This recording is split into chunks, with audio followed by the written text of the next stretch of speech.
Indian premier league സീസണിലെ ആദ്യ മത്സരത്തിൽ അർദ്ധ സെഞ്ചുറി എന്ന രാജസ്ഥാൻ റോയൽസിന്റെ മലയാളി താരം സഞ്ജു സാംസന്റെ പതിവിന് ഈ സീസണിലും വ്യത്യാസമില്ല. ഇത്തവണ പരിക്കിൽ നിന്നും പൂർണ്ണമായും വിമുക്തനാകാത്തതിനാൽ നായക സ്ഥാനം പോലും ഉപേക്ഷിച്ച് ഇമ്പാക്ട് പ്ലെയർ നിയമത്തിലൂടെയാണ് സഞ്ജു ഇന്ന് കളത്തിലിറങ്ങിയത്.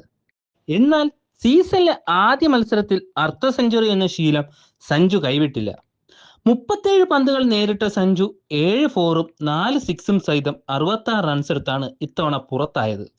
തുടർച്ചയായി 6 സീസണിലാണ് ഈ സഞ്ജു സാംസൺ ആദ്യ മത്സരത്തിൽ അർദ്ധ സെഞ്ചുറി കുറിക്കുന്നത്. ഇതിലൊരു സെഞ്ചുറിയും ഉൾപ്പെടുന്നു.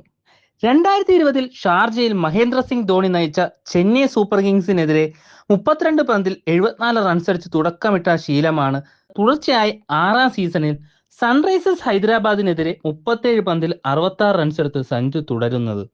2021 സീസണിലെ ആദ്യ മത്സരത്തിൽ പഞ്ചാബ് കിങ്സിനെതിരെ മുംബൈയിൽ 62 പന്തിൽ 119 റൺസ് എടുത്തതാണ് കൂട്ടത്തിലെ തലപ്പൊക്കമുള്ള ഇന്നിംഗ്സ്.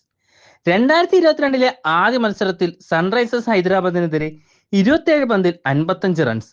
2023 ആദ്യ മത്സരത്തിൽ സൺറൈസേഴ്സ് ഹൈദരാബാദിനെതിരെ 32 പന്തിൽ 55 റൺസ്. കഴിഞ്ഞ സീസണിൽ ലക്നൗ സൂപ്പർ ജയൻസിനെതിരെ ജയ്പൂരിൽ 52 പന്തിൽ പുറത്താകാതെ 82 എന്നിങ്ങനെയാണ് സഞ്ജു പോകുന്നത്. ഈ സീസണിലും അർദ്ധ സെഞ്ചുറിയുമായി മികച്ച തുടക്കമിട്ടെങ്കിലും ടീമിന് വിജയം സമ്മാനിക്കാൻ സഞ്ജുവിനായില്ല എന്നൊരു നിരാശ കൂടിയുണ്ട്. നായക സ്ഥാനത്ത് സഞ്ജുവിന്റെ അഭാവം തെളിഞ്ഞു കണ്ട മത്സരത്തിൽ ടോസ് നഷ്ടപ്പെട്ട് ബാറ്റിംഗിനിറങ്ങിയ സൺറൈസേഴ്സ് ഹൈദരാബാദ് നിശ്ചിത 20 ഓവറിൽ 6 വിക്കറ്റ് നഷ്ടത്തിൽ 286 റൺസാണ് ഉയർത്തിയത്. IPL ചരിത്രത്തിൽ ഉയർന്ന രണ്ടാമത്തെ ടീം ടോട്ടൽ കൂടിയാണിത്. സഞ്ജുവിന് പുറമെ ധ്രുവ് ജുറലിന്റെ അർദ്ധ സെഞ്ചുറി നേടിയ ഇന്നിംഗ്സിനൊടുവിൽ രാജസ്ഥാന്റെ മറുപടി 20 ഓവറിൽ 6 വിക്കറ്റ് നഷ്ടത്തിൽ 242 റൺസിൽ അവസാനിച്ചു.